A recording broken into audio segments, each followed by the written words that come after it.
El negocio que nosotros tenemos es una actividad empresarial, la más importante del mundo, tiene todas las características de respaldo en la corporación, de los mejores productos, de los mejores desarrollos, de una historia tremenda de 50 años de solidez en el mundo. Luego, ese no es el mayor problema en un tipo de negocios como esto. Yo evidencié que aquí había un gran negocio porque tiene un programa educativo muy estructurado y ese fue el que me hizo a mí tomar la decisión de hacer ese negocio. Yo creo que es importante porque si hay una buena o mala educación, eso determina el futuro de los seres humanos. Y cuando yo examino el programa educativo que tiene este negocio, lo que llego a la conclusión es que es lo más importante que yo he conocido. Yo vengo del mundo universitario, he trabajado por más de 8 años como rector de una universidad y he trabajado en el mundo académico por el tiempo que he estudiado y después ya como dirigiendo una institución universitaria, y siempre había cuestionado el modelo educativo tradicional por sus falencias y por las rutinas que ya ha creado a través de los siglos. Cuando conozco el programa educativo encuentro que es muy importante para desarrollar el negocio porque toma a las personas y las transforma, hace una transformación profunda de los seres humanos y les hace creer en sí mismas, les hace evidenciar posibilidades y las hace tomar el control de su futuro. Una de las grandes sorpresas que yo encontré, yo entro como todas las personas a pegarme, digamos, a ese programa educativo porque me parecía siempre que la educación era importante. Cuando yo entro, encuentro que tiene 3 características esenciales. Yo lo he venido estudiando, he venido beneficiándome de él. Esas 3 características son, primero, que es un programa continuo y eso es muy importante. Esa es una diferencia fundamental entre la educación tradicional y este programa educativo, y es que es continuo. La continuidad radica en que desde que una persona entra al negocio empiezan a educarla y esa educación nunca termina. La persona cuando puede estar ya muriendo, pero la persona tiene la posibilidad de estar estudiando y tiene la posibilidad de estar creciendo. Eso es fundamental. ¿Por qué es fundamental? Porque el modelo educativo tradicional es un modelo que no es continuo. Las personas estudian carreras y terminan las carreras y cultural y psicológicamente esas personas creen que están ya acabadas, que son productos terminados, y difícilmente ellas creen que tienen que seguirse educando hacia el futuro. Normalmente terminan las carreras y las personas salen a buscar qué hacer, pero no hay la concepción profunda de que tienen que educarse durante toda la vida. Aquí de entrada el programa educativo nunca le dicen que es por 3 años, a nadie le dicen que por 6 meses, a nadie le dicen que es por 5 años y a nadie le dice que se va a graduar, porque lo que se busca es el éxito, es el crecimiento de las personas. Y esa característica me parece que es muy importante porque en 1991 en Colombia, el gobierno de Colombia reunió a un grupo de sabios que se llamó precisamente la Comisión de Sabios para la Educación, la Ciencia y el Desarrollo, y de esa Comisión de Sabios hizo parte Rodolfo Ginás, que es uno de los grandes genios que tiene Colombia en la medicina. Él fue el director del Instituto de Neurología de Nueva York. Estuvo en esa comisión Manuel Elkin Patarroyo y estuvo dentro de las personalidades, estuvo Gabriel García Márquez, y esa comisión determinó que, yo recuerdo que en uno de los resúmenes que esa comisión escribió, dice Gabriel García Márquez, que fue quien redactó el resumen final, dice: las condiciones de Colombia están dadas como nunca para el cambio social y la educación será el instrumento maestro. Dice él, pero no es cualquier tipo de educación la que necesita Colombia para transformarse. Dice, necesitamos una educación que sea inconforme y que sea reflexiva, una educación que vaya desde la cuna hasta la tumba, o sea, que sea continua. Dice, necesitamos una educación que nos inspire una nueva manera de pensar y que nos inste a descubrir quiénes somos en una sociedad que se quiera más a sí misma. Y eso es fundamental porque en el año 2001, yo estaba viviendo en Europa y un día en la ciudad donde yo vivía bajé a comprar el periódico y encontré que había un aviso donde requerían un empleado para una multinacional y decía: se necesita gerente de recursos humanos para una empresa en el norte de España. Y a mí me emocionó ese aviso porque yo creía tener posibilidades para aplicar. Cuando yo veo en ese aviso decía abajo: no mayor de 29 años. Entonces, ¿qué es lo que está haciendo eso? Lo que está haciendo ahí es que están limitando a las personas y creen que las personas, por no tener menos de 30 años, no son competentes para una empresa. O sea que están reciclando a la gente. La industria, uno de los pecados de la era industrial es que recicla a las personas, porque cuando ya no tienen las habilidades de la juventud las desecha, y en ese sentido es porque el modelo educativo no es continuo. Si el modelo educativo fuera continuo, la empresa entendería que la persona, en la edad que tuviera, pues tendría las habilidades más despiertas y podría ser más productivo para la empresa. Pero como la empresa sabe que la persona ha terminado la carrera a los 21 años, entonces ya quiere que la persona trabaje esos 5 años, donde está el mayor auge de entusiasmo, trabaje para la empresa. Cuando ya va llegando a los 30 años, la empresa ya cree que esa persona no es competitiva. He visto personas de 50, 60 años estudiando libros y volviendo a tener esperanza en que ellos pueden hacer algo importante en su vida, y eso lo logra la educación. José, cuéntanos por qué hay personas que no pueden tomar el programa educativo tan fácil o tan rápido como otras. En muchos casos es porque los líderes no los promueven lo suficientemente. Como este es un negocio de liderazgo, los líderes siempre tenemos que decirle a las personas qué es lo más importante para ellas. Y entonces pueden haber varias fallas. Una, que los líderes no están lo suficientemente comprometidos con lo esencial que tiene un negocio como estos, y es la educación. Y la segunda cuestión es que hay personas que definitivamente no quieren educarse, porque la educación es un asunto voluntario. La educación está allí para que la gente la tome, así como el éxito, así como el progreso, así como la abundancia, así como la posibilidad de avanzar en la vida es una opción. La educación también es una opción. Por fortuna estamos en un país donde pues las personas optan por educarse o no, donde todo es libre, y entonces aquí también ese es un elemento importante. Hay personas que no creen que sea importante para ellos, y ahí hay un tema de conciencia que hay que respetarlo. Una segunda característica que tiene ese programa educativo y que me parece definitiva es que es coherente. La primera característica es continuo, la segunda es que es coherente. La razón número uno, la cual me sorprendió a mí, es que los maestros que educan en el negocio tienen el resultado en la mano. Diferencia fundamental con el modelo educativo tradicional. El modelo educativo tradicional, no siempre o casi nunca los que educan tienen el éxito. Entonces, a mí me sorprendió ver que yo fui a un seminario y los que me hablaban en ese seminario eran diamantes. O sea, eran libres financieramente, y ellos me estaban enseñando a mí a ser libre financieramente. Entonces, obviamente, cuando yo escucho a alguien que tiene el resultado, eso me da confianza, eso me da fe, porque ella es una persona que tiene las mismas capacidades que yo, y entonces yo creo que yo también lo puedo lograr. Y eso en educación, desde el punto de vista pedagógico, es determinante, que la persona que eduque a otros tenga los resultados de éxito que está transmitiendo a las otras personas.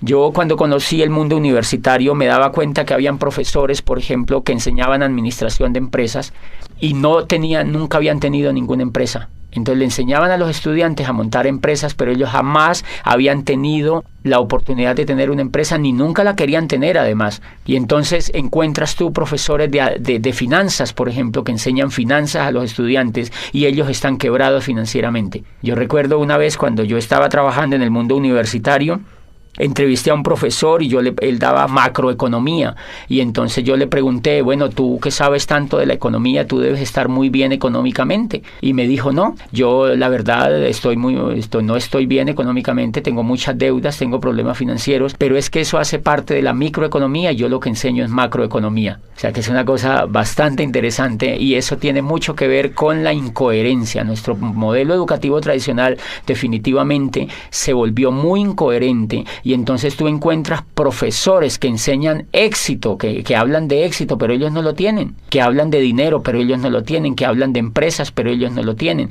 Y entonces ese es uno de los fracasos importantes del modelo tradicional. ¿Por qué? Porque los muchachos, como tienen ese espejo en sus profesores, ellos terminan duplicando a sus profesores, y eso empieza a generarse una ola de pobres que educan a pobres, de pobres que educan a pobres, que se educan entre los pobres, y todos terminan siendo pobres. Entonces por eso tú encuentras gente que les cuesta tener resultados financieros importantes, porque el reflejo y el espejo que ellos han tenido durante todas sus carreras por 20, 30 años de estudio ha sido de incoherencia. Y me hace acordar de una historia bellísima que leí en pedagogía alguna vez de un muchacho que quería estudiar cacería de dragones, era en Oriente, y él había encontrado que existía, pues la mayor necesidad de esa región era atacar la plaga de los dragones que lo infestaban todo. Entonces su padre lo lleva donde el maestro Lin, que era el más dotado en este tema de cazar dragones,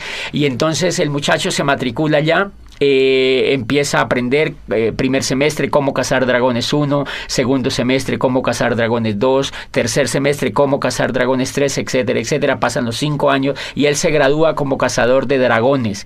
Están tan contentos la familia que van a celebrar con él el grado, lo abrazan, se toman fotos, llevan la abuelita, todos los familiares, las tías, los primos, etcétera, etcétera, y los amigos, y brindan ese día porque se gradúa el hijo como cazador de dragones. Estaban tan felices que lo matriculan inmediatamente en la maestría de cómo cazar dragones, profundo ya, una maestría es una especialidad importante, y entonces el muchacho se queda ahí mismo en esa escuela de cazadores de dragones con su maestro dirigiéndole la maestría, y entonces ya empieza a profundizar cómo cazar dragones en el aire, cómo cazar dragones en el mar, cómo cazar dragones pues en la selva, y se especializa y termina la maestría. Vuelven y celebran a los 2 años y medio, 3 años, él termina, lleva 8 años estudiando cacería de dragones, y entonces celebra y sale como magíster en cacería de dragones. Se va al campo a cazar dragones y al cabo de 10 años regresa muy triste, ya más avanzado de edad el muchacho, ya está entrando en los 30 años, 30 y pico de años,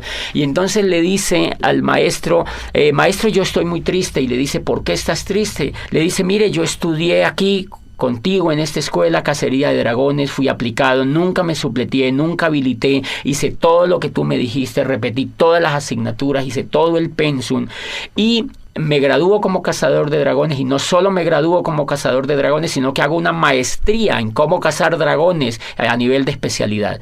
Me gradúo de magíster como uno de los más brillantes estudiantes, y llevo 10 años en el campo, y no me puede creer, maestro, no solamente no he cazado ni un dragón, sino que ni siquiera lo he visto.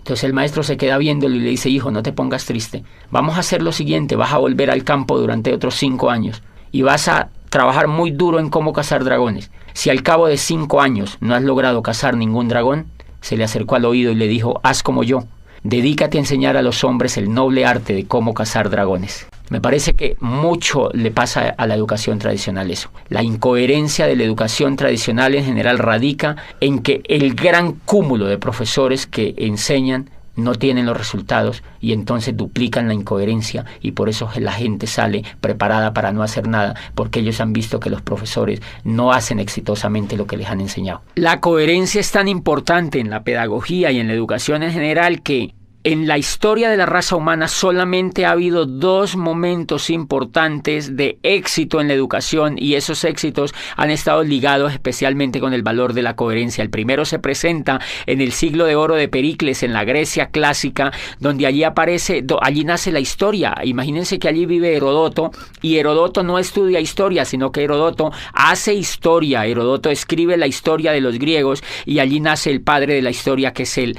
Él empieza a escribir sobre lo que le pasa a los griegos, y por supuesto que si una persona quería estudiar historia, suponiéndose que existiera una persona que quisiera familiarizarse con la historia, pues va donde Herodoto, porque Herodoto es el historiador. Y nace en el siglo de oro de Pericles Sócrates, vive Anaxágoras y vive Platón, y entonces ellos empiezan a crear las escuelas filosóficas más importantes que pues iluminaron a Occidente y siguen iluminando la filosofía occidental. ¿Qué era la característica de estos filósofos? Que ellos no fueron a estudiar filosofía, sino que ellos eran filósofos, o sea, eran coherentes, ellos hacían filosofía, y entonces pues así Sócrates empieza a hablar a los jóvenes en las calles y en las plazas, y empieza a reflexionar sobre la vida, sobre los valores, sobre la amistad, y reúne a los jóvenes y les cuenta sobre la vida, sobre el universo, les habla sobre la belleza, etcétera, etcétera, y los jóvenes son extasiados escuchando a Sócrates, de manera que esa coherencia que él tiene de no enseñar filosofía, sino de hacer filosofía, hace que Platón, por ejemplo, se interese en la filosofía, y hace que otra cantidad de discípulos que surgieron a raíz de la aparición de Sócrates en la escena ateniense, pues empiece a duplicarse, y lo que se duplica entonces es el éxito de la coherencia. Y nace también en el siglo de oro de Pericles la tragedia. Nace la tragedia, y entonces allí vive pues Sófocles, Eurípides y Esquilo, los grandes creadores de la tragedia viven en ese siglo, y pues obviamente ellos no enseñan tragedia, ellos lo que hacen es que hacen tragedia, y lo que hacen es que enseñan con el ejemplo. Nunca antes se ha visto otra etapa más impresionante de gloria, de crecimiento y de creación que la que se da en el siglo de oro de Pericles, y ha sido pues el ejemplo máximo de la educación. Y paradójicamente allá nace la historia, pero no hay facultades de historia, nace la filosofía y no hay facultades de filosofía, y nace la tragedia, la gran literatura de los griegos, pero no hay escuelas de literatura. Entonces lo que hay son hechos concretos, hay maestros que hacen las cosas, y otros, si las quieren aprender, pues las aprenden realmente de los que saben. Y eso es tan importante que el otro momento que se presenta en el siglo XVI, prácticamente arrancando el siglo XVI, y es en lo que llamamos el Renacimiento. Allí, en la Florencia renacentista, se da otro milagro de la educación. Allí aparece el arte, aparece otra vez la filosofía renacentista, aparece el descubrimiento de las leyes físicas y de las leyes químicas, y aparece el renacimiento de la política, de la democracia con Maquiavelo. Aparece el planteamiento de teorías políticas que nunca se habían escuchado, básicamente en lo que plantea Maquiavelo, y aparece en el arte Miguel Ángel Buonarroti, aparece Tiziano, aparece Botticelli, y ninguno de ellos va a las escuelas de arte, sino que ellos van al taller de Verrocchio, van donde hay maestros pintando, donde hay escultores, donde hay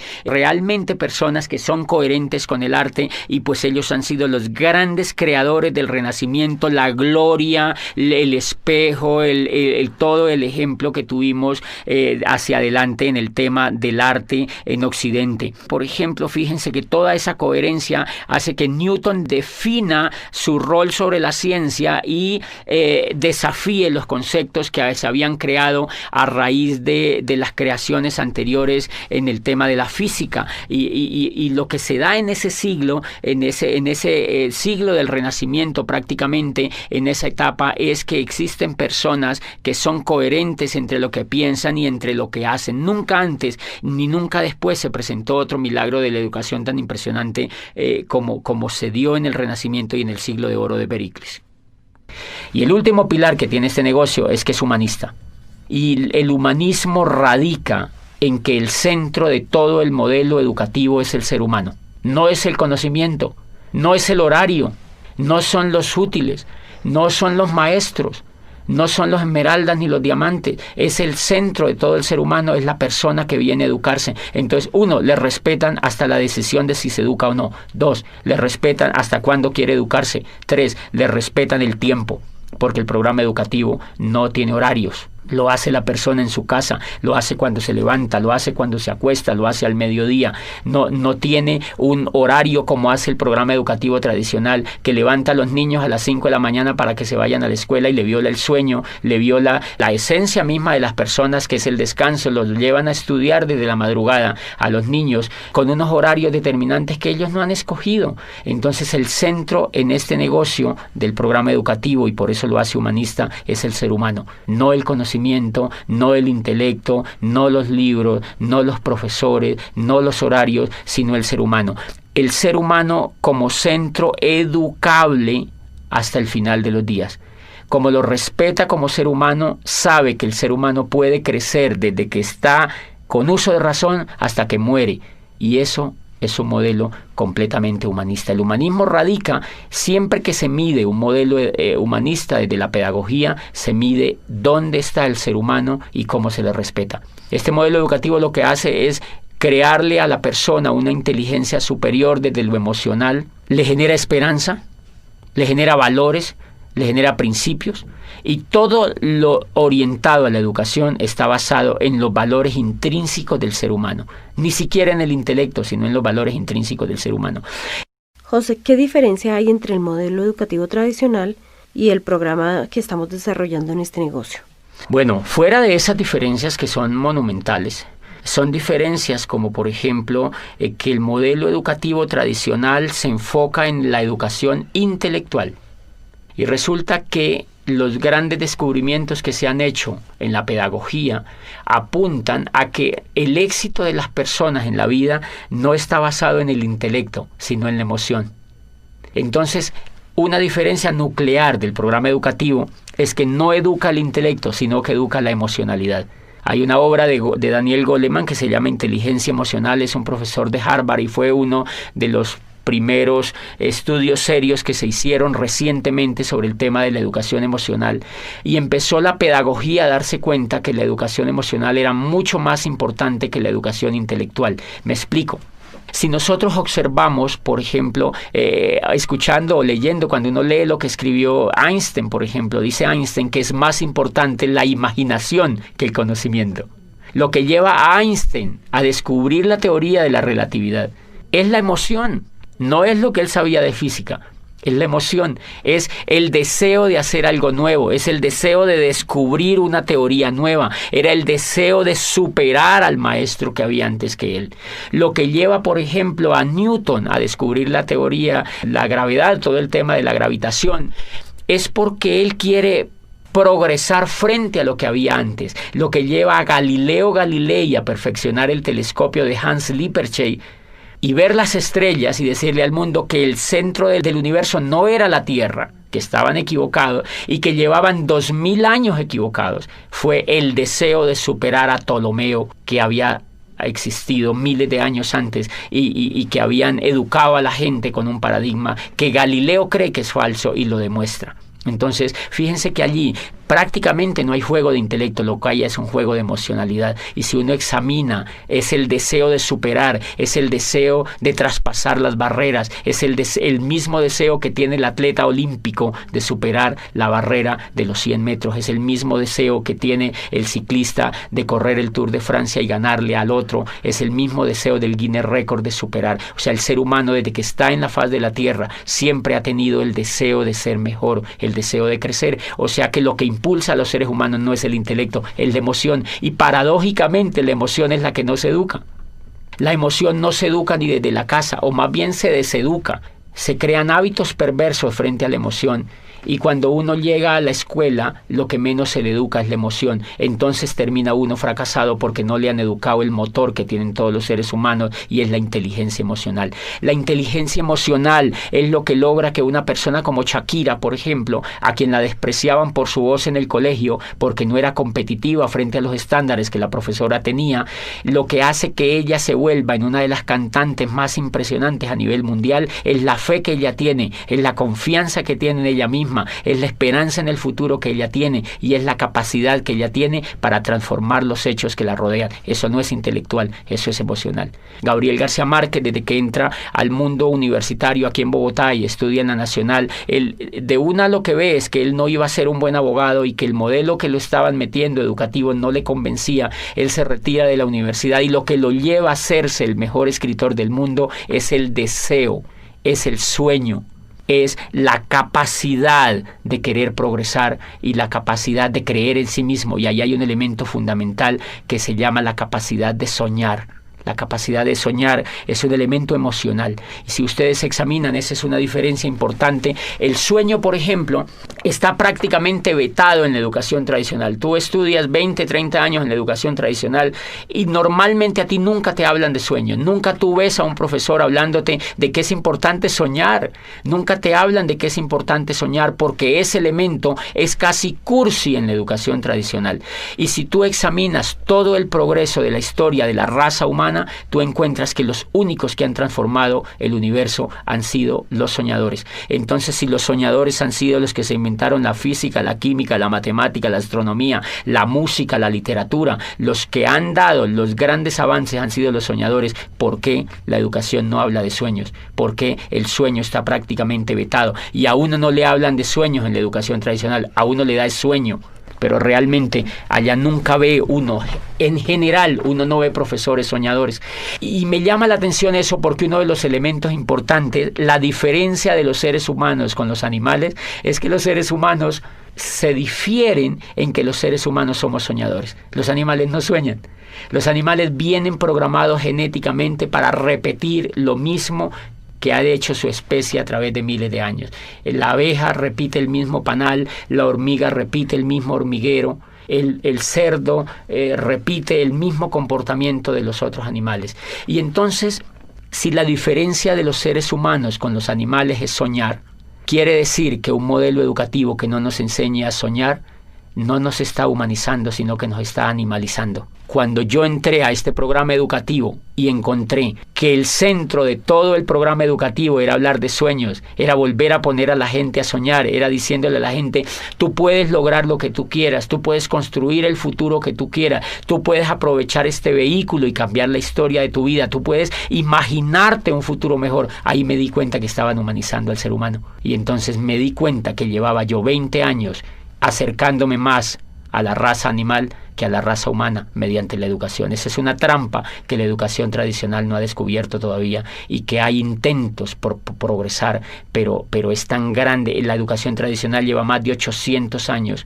haciendo lo mismo y no la han cambiado prácticamente ni un ápice. De manera que hay que entenderla, es un modelo muy complicado de cambiar, pero nosotros podemos hacer cosas por los demás y yo pienso que la labor que está haciendo el modelo educativo de este negocio pues es impresionante, porque en lugar de cuestionar lo que ya hay, hacemos realidades los sueños de muchas personas con una herramienta que es verdaderamente revolucionaria desde allí. Y los sueños son emocionales, ese es un elemento. Otro elemento como ejemplo es la confianza. Si tú te das cuenta, los Estados Unidos de América en estos momentos han entrado en una recesión. ¿Qué es la recesión? Carencia de confianza en la economía. No es que no tengan dinero, lo que pasa es que no quieren invertir el dinero. Los bancos no quieren prestar. ¿Por qué no quieren prestar? Porque no tienen confianza. ¿Por qué no quieren comprar finca raíz? Porque no hay confianza. ¿Por qué no hacen negocios como antes? Porque no hay confianza. O sea que el elemento, por la confianza se cae la bolsa de valores de Nueva York. Por la confianza, imagínate, la confianza no es intelectual, es emocional. Y entonces si la confianza es la que es capaz de mover la economía del mundo, ¿por qué no se educa en la confianza? ¿Por qué no se educa a los niños a que sean confiables? Si ustedes observan afuera, se van a dar cuenta que las personas que tienen éxito es porque son confiables. Las personas que no tienen éxito es porque no son confiables. El éxito económico y el éxito en todas las etapas de la vida radica en la confianza. La confianza que la familia le tiene a uno determina el éxito que uno tiene con la familia. Si uno no es confiable, ni la misma familia lo apoya. O sea, ¿qué quiere decir? Que la confianza es un factor determinante en el progreso de los seres humanos y nunca se enseña. Claro, cuando una persona se vuelve confiable, puede progresar en todos los aspectos de la vida. Y ese es un elemento. Este negocio educa en valores, en volver soñadores, en el valor de la imaginación, en el valor de la confianza, en el valor del perdón, en el valor de la asociación, que es fundamental. La asociación, fíjate que en la educación tradicional, uno de los elementos que me gustó de este negocio es que cuando yo entré me empecé a asociar con gente rica. La gente que te educa es gente rica, es gente que tiene lo que uno quisiera tener. La educación que yo había tenido me asociaba era con gente que no tenía los resultados. Entonces, obviamente, si las personas se asocian, si una persona se asocia con gente que viola la ley, esa persona le da por violar la ley. Si una persona se asocia con gente fumadora, se quiere volver fumador.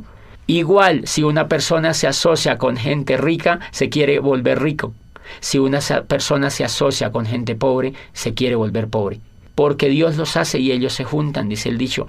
Entonces tú encuentras, claro, si una persona es educada en un medio pobre, donde no ve resultados, la persona lo único que va a duplicar es pobreza. Este modelo de negocio tiene la facultad de asociar a las personas con gente que tiene resultados de abundancia y entonces eso se pega en las otras personas. Por eso crea como una especie de ambiente donde hay muy fácil la posibilidad de la duplicación, porque las personas siempre están viendo resultados y siempre están viendo posibilidades y siempre están viendo coherencia y siempre están viendo progreso. Otro elemento importante es que cuando uno se asocia en este negocio, uno encuentra gente que no se queja, gente que no habla de pobreza, gente que no te habla de crisis, gente que no te habla de fracaso, gente que no te habla de pérdida. Acá siempre te van a hablar de ganancia, de prosperidad, de abundancia, de riqueza, de amistad, de perdón, de valores, de familia, de crecimiento. Entonces, obviamente, si te están hablando todo el tiempo de eso y tú lo vives, a ti eso se te va pegando y te dan ganas de ejercerlo en tu vida. ¿Tú consideras que este programa educativo es importante para un negocio multinivel? Sí, totalmente definitivo. Y una de las diferencias que tiene, digamos, montar un negocio de network marketing con montar un negocio tradicional es que el que monta un negocio tradicional, primero, en la universidad no le han enseñado actitudes de ser empresario. La diferencia entre una persona que es empresaria y alguien que no es empresaria es la actitud. Por ejemplo, la persona que nunca ha sido empresaria, no importa que haya estudiado administración o que haya estudiado negocios, es que esa persona normalmente viene llena de miedo. A ella le da miedo arriesgarse, y el riesgo es emocional. Como nunca ha sido educada en emoción, no ha tenido inteligencia emocional alrededor de su educación en general, esa persona vive llena de miedo. Por eso se ha ido a estudiar una carrera, porque la persona no realmente, si quisiera ser empresaria, creo yo que no se iría a hacer una carrera, porque si usted examina, los más grandes empresarios del mundo no han estudiado carreras. Para ser empresario no se requiere información intelectual, se requiere tener valores de empresario, y eso no lo enseñan en el sistema educativo tradicional. Todo el negocio aquí es quitarse el miedo. Todas las personas vivimos llenas de miedo. Nosotros vivimos con el miedo. Miedo a arriesgarnos, miedo a ser el oso, miedo a quedar mal, miedo a que nos vaya mal. Siempre pensamos en qué pasa si nos va mal. O sea que llevamos mucho miedo por dentro, y esa es la razón número uno porque la mayoría de personas no son empresarias. Resulta que el miedo es el aliado número uno de la pobreza. O sea, el miedo y la riqueza no la van. El miedo y la riqueza no la van, entonces la pobreza se alía con el miedo. Y si tú observas, por ejemplo, cuando el mundo del empleo es un mundo que lo explota el miedo. ¿Por qué uno se vuelve empleado? Yo fui empleado durante 8 años. ¿Y por qué no era empresario? Porque me daba miedo. O sea, que yo era empleado era porque no podía hacer otra cosa. Cuando este programa me educa y me saca el miedo, a mí se me ocurre lanzarme a ser empresario. Entonces, ¿por qué es importante el programa educativo? Porque te va a sacar el miedo. El miedo siempre vive con uno. Lo que pasa es que el programa educativo lo minimiza, lo arrincona, lo manda a espectros donde uno no lo necesita. Y cada vez que uno se educa emocionalmente en ese negocio, el miedo se aminora. Los seres humanos en cuestiones con el miedo somos como un demaquillante. El demaquillante normalmente tiene mitad de agua y mitad de aceite. Entonces, normalmente nosotros salimos de las carreras o llegamos a la vida así, con mitad de miedo y mitad de coraje. Pero normalmente el miedo gana, porque es más fácil no hacer las cosas que hacerlas, obviamente. Entonces, lo que hace el programa educativo es que nos agita. Hagan de cuenta que se agita ese demaquillante, y el miedo se mezcla con el coraje. Y entonces, como el miedo se mezcla con el coraje, no nos puede ganar. Y entonces uno sale y da un plan, uno va y muestra los productos, uno va y hace un auspicio, uno hace algo en el negocio. Y cuando uno se ha dado cuenta, nos hemos dado cuenta que cuando uno deja de escuchar el programa educativo, deja de educarse emocionalmente, vuelve y se aparta el miedo, y vuelve el coraje, se aparta, y entonces uno para de hacer el negocio. O sea que todo el negocio en los seres humanos consiste, para ser empresarios, en quitarnos el miedo. Y por eso es importante, porque las personas llegan pues llenísimas de miedo, y eso es lo que va ocurriendo en la mente de la gente. Cuando la gente se empieza a quitar el miedo, empiezan a sentir poder. Por eso es que yo no le recomiendo a ninguna persona que sea empleada que se salga de los empleos. Cuando inician el negocio, me preguntan, este negocio me parece muy bueno, yo me quiero salir del empleo, yo quiero dedicarme solo a esto. Yo le digo, prohibido.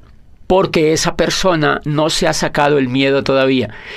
No le recomiendo tampoco, porque si esa persona ya se hubiera sacado el miedo, ya mínimo era platino en ese negocio, o era esmeralda, o era diamante. La razón por la cual no ha calificado es porque tiene miedo. Entonces es muy recomendable que las personas se vayan sacando de a poquito el miedo, y que valoren sus empleos, que se vuelvan buenos empleados, es decir, que hagan bien sus funciones, pero poquito a poco se van quitando el miedo. Y cuando se quiten el miedo, se quitan al jefe también, pero antes de que se quiten el miedo no se lo van a poder quitar. Entonces es fundamental, y además las emociones, la excelencia, dice Aristóteles, no es un acto sino un hábito, y lo que busca este programa educativo es volver a la gente excelente.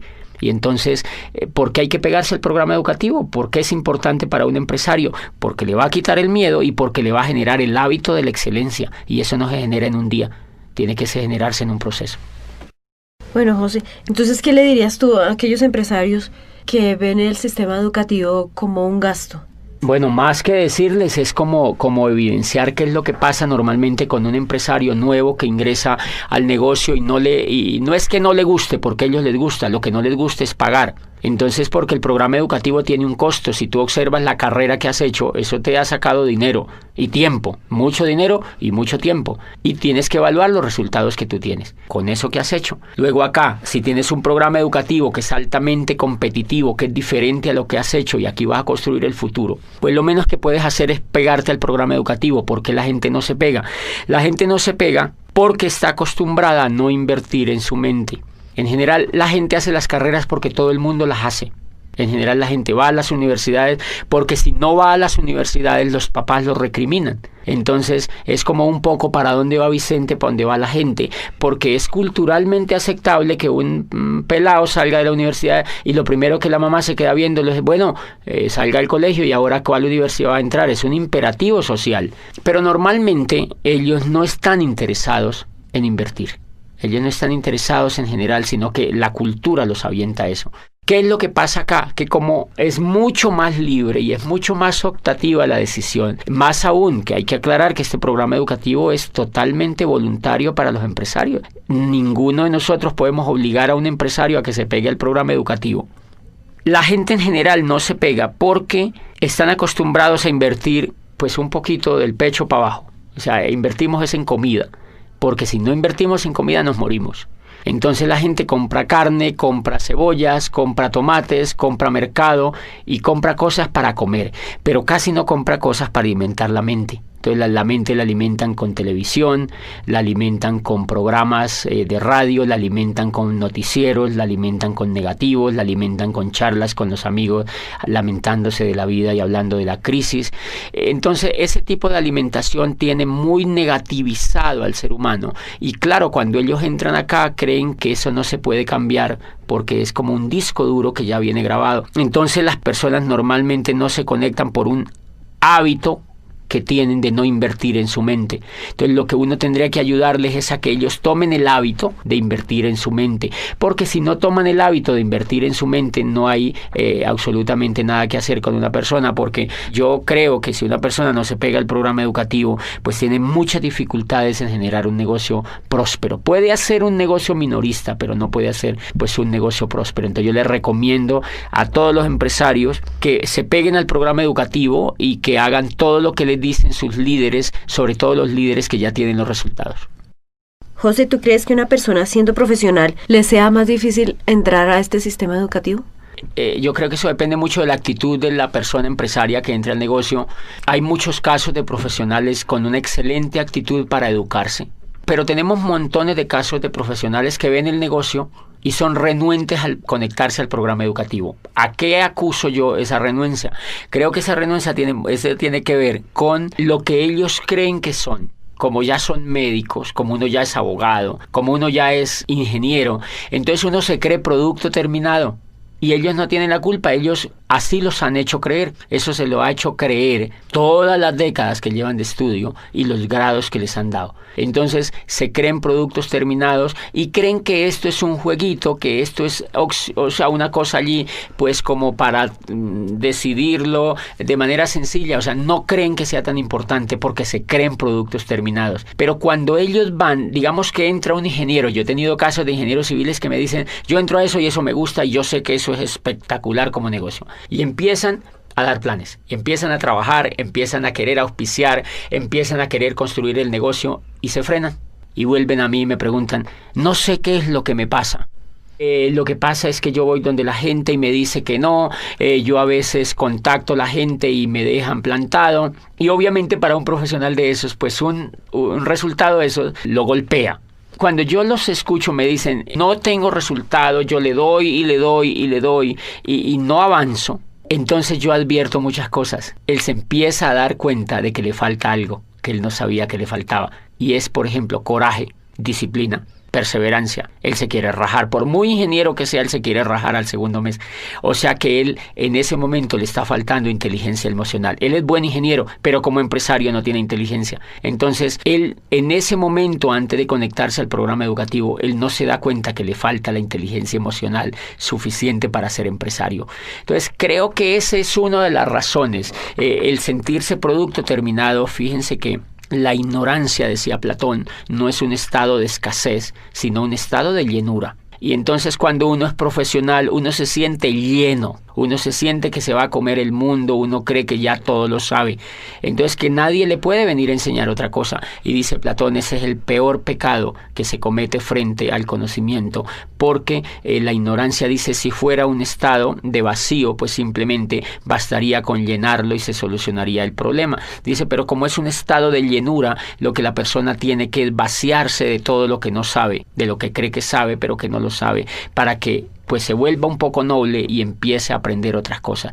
Entonces la dificultad radica allí cuando esa persona entienda que creo que es más con un estrelle que él se pegue cuando arranque el negocio y se da cuenta que la gente no le hace caso, que la gente que entra no quiere estar con él, que la gente que entra se raja y normalmente es por problemas de confianza porque no confían en él, es por problema de que no lo ven entusiasmado. Y todo eso es emocional, entonces él tiene que empezar a educar ese tipo de emociones si lo que quiere es hacerse esmeralda o diamante en ese negocio. Retomando un poco sobre lo que dijiste anteriormente, háblanos sobre la coherencia y la práctica.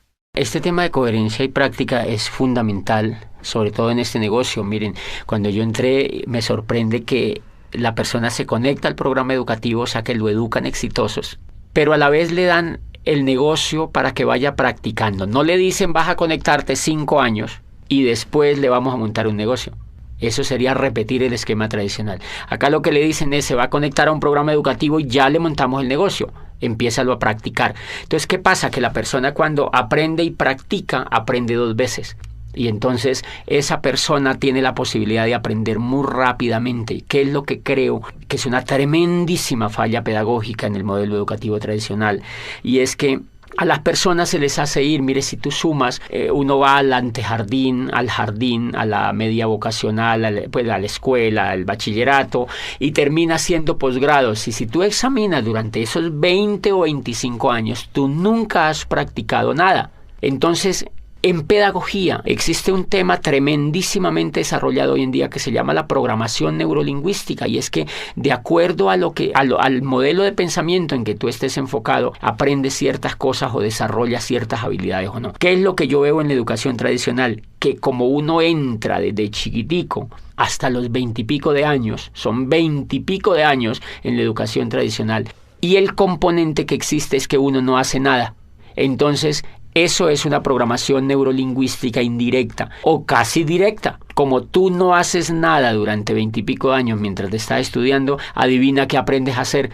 Nada. Y por eso es que después, ya cuando uno realmente empieza a aprender a hacer algo exitoso, es cuando ya está viejo o cuando ya está de mayor edad, porque ha pasado la mayoría del tiempo sin hacer nada. En cambio, una sorpresa tremenda en este negocio es que cuando la persona ingresa al negocio, le montan un negocio para que empiece a practicar. Entonces él ejerce el tema de aprender mediante el error. Aprende, practica y comete errores. Aprende, practica y comete errores. Entonces él mismo va viendo cómo es que él mismo tiene que superar los obstáculos, porque él mismo es el que está practicando. No otro por él, ni en piloto simulador, sino en la realidad. Él sabe que cuando raja a una persona, por ejemplo, es porque es mal comunicador en muchos casos. Él sabe que cuando contacta y no logra auspiciar a la persona es porque es un mal comunicador. Entonces aprende que él tiene que mejorar esa habilidad de comunicarse mejor, etcétera, etcétera. Pero realmente lo importante allí es que la teoría y la práctica van completamente hiladas desde el primer momento. Y bien, eso hace pues que hayan tremendas posibilidades de éxito. Yo mismo me pongo a examinarme. Yo estoy durante 20 y pico de años en la economía tradicional y en la educación tradicional. Y el éxito en lo que yo hago, pues en lo que yo quería hacer con mi vida, era mínimo, realmente mínimo, tanto que al nivel de frustración me había llevado. Este programa educativo, en 4 años, ha logrado lo que ningún programa educativo pudo hacer con la vida mía. Por eso pienso que el valor tremendo que tiene y el valor pues lo tiene muy, muy empotrado en la coherencia. ¿Cuál sería tu mensaje final para los empresarios? Bueno, yo creo que redondeando esto, Sonia, es pues entender un poco que infortunadamente en el mundo tradicional no hay modelos educativos que cambien a la gente de cuadrante. Por eso tú encuentras personas en la economía tradicional que montan negocios, trabajan unos años, se quiebran. Imagínate que la Cámara de Comercio tiene unas estadísticas donde dicen que el 95% de los negocios de las empresas que se montan se quiebran en los primeros 5 años. Pero nadie se ha puesto a investigar por qué es que se quiebran. La mayoría de la gente le echa la culpa a la economía, al modelo económico, a la falta de posibilidades, y eso no es real. Entonces las personas montan los negocios, duran 5 años trabajando en ellos, se quiebran, recogen lo que les queda, montan otro, vuelven y se quiebran, recogen lo que les queda, intentan ya con otro, y cuando ellos se dan cuenta que como que no funciona nada, le echan la culpa al gobierno, le echan la culpa al país donde viven, y dicen, no, yo me voy para Europa, yo me voy para los Estados Unidos, y terminan en España, allá haciendo otra cosa, y no se dan cuenta que el problema no era ni de la economía, ni de la familia, ni del gobierno, ni del país donde vivían, sino que el problema era lo que ellos tenían en la cabeza. Entonces, como ellos se llevan la cabeza para allá, el problema sigue, pero en España. Entonces, eso que nos está diciendo, que si un país quiere tener riqueza, un país tiene que enfocar su educación en que la gente se cambie del cuadrante, de que se cambie de un cuadrante de empleado o autoempleado y que se vaya al cuadrante de ser empresario. Por eso yo insto a los empresarios de América Latina a que motiven a las otras personas que conocen a que se peguen a un programa educativo que en el fondo lo que va a hacer con ellos es cambiarlos de cuadrante para que logren no solo el éxito en este negocio, sino en cualquier cosa que ellos pues emprendan en la vida.